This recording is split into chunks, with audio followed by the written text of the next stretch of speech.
Hey, good morning, everybody. I wanted to talk to you a little bit about yesterday. First off, thanks for a really great first class. Second, I was unaware that the class time had been changed to 5:15. I've taught this class for a million years, and it's always been from 4 to 5:30.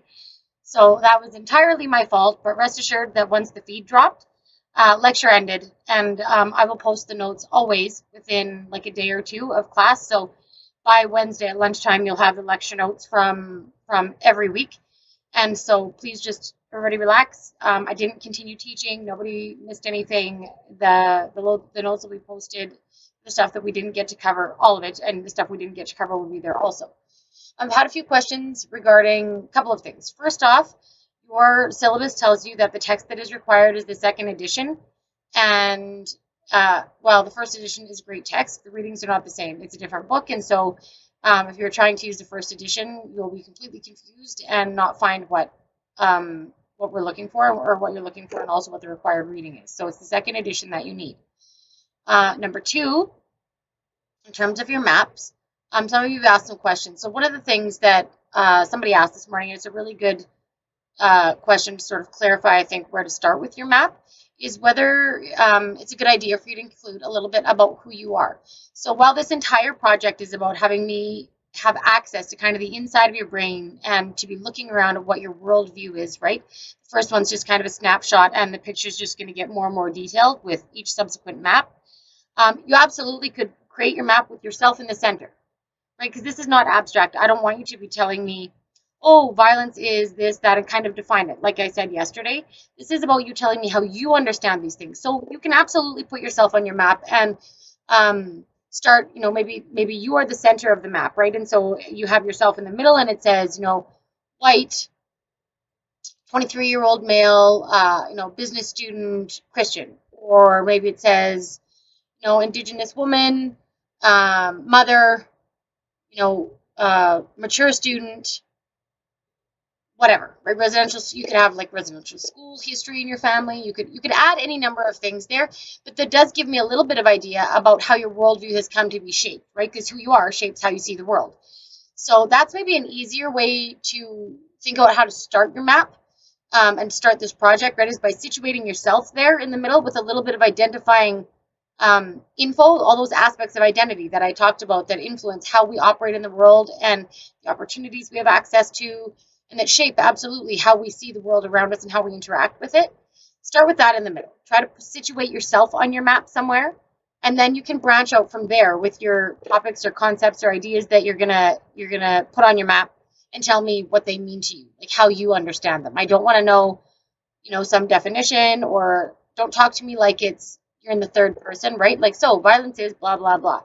No, I want you to say, I've had experience with violence in my life. And, from my perspective, it shapes this, it shapes that. Or I don't think that gender violence is that big a deal, but I'm excited to learn more about it because, for example, maybe I want to know about female genital mutilation or, something.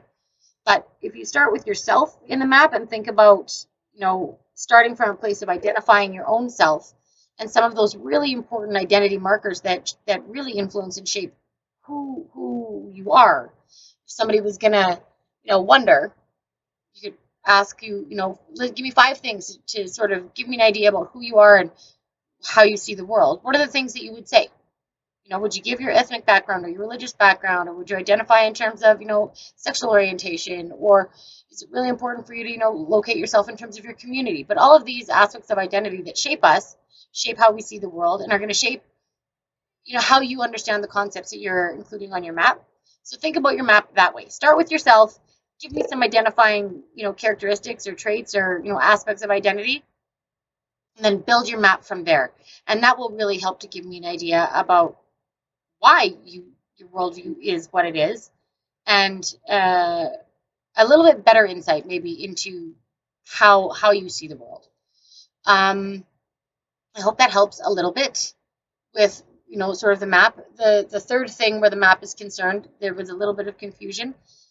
So you can create a physical map if you like, right, on Bristleboard or 3 pieces of paper that you're taping together or whatever.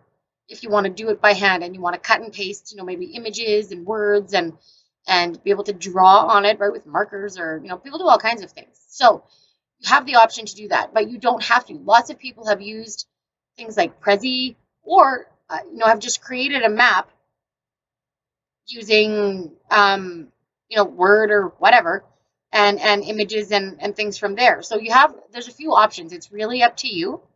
But if you're using something physical, then you can either scan it, or if it's too big, you take a photo of it and you can upload it to the map assignment button. There will be a button when you click on map 1 where it says to submit, and then you'll be able to upload it there. Sometimes when you take a picture or scan, a physical map, sometimes the file can be too big, and if that ends up being the case and it won't let you upload it, then you can email it to me through the course, not at the other email, jillarnett@uregina.ca, but through the actual course site, through the Your Courses site. Email it to me through there. But this is about your creativity and thinking about yourself and your worldview in a different way than just simply writing a paper, which is often what we do in university, right? I want you to really investigate who you are in a different kind of way. So you have several options in terms of how you're going to create this map, and what format you want to use, and I'm good with whatever you choose, right? Because it's going to be part of your process of watching your own progress through the course and looking at your own worldview and how it changes or is challenged as we move through the material and through the course. So whatever you feel comfortable with is fine by me. I think that's all for this morning. I wanted to apologize again for the class cutting off. I didn't know that they had changed the time. I'm not sure what happened there, but in any case, now I know, and nobody missed anything. So notes will be posted, and just don't worry.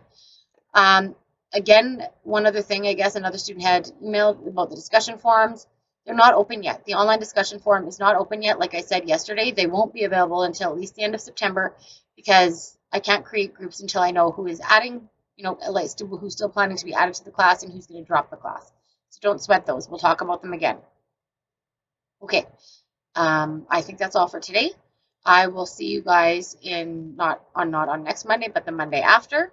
Hope you have a really good couple of weeks. Some of you have said that you really enjoyed the class and you're looking forward to a great semester. And I maybe didn't say it yesterday, but I am really excited about the semester and learning from you, and watching you sort of move through the course and seeing what you bring to the table, learning from you, and being challenged by you also, so that I learn to think in new ways and can take in new information. I think it's going to be a really good semester. This is one of my most favorite classes to teach, so thrilled to have you all with me, and I'll see you in a couple weeks.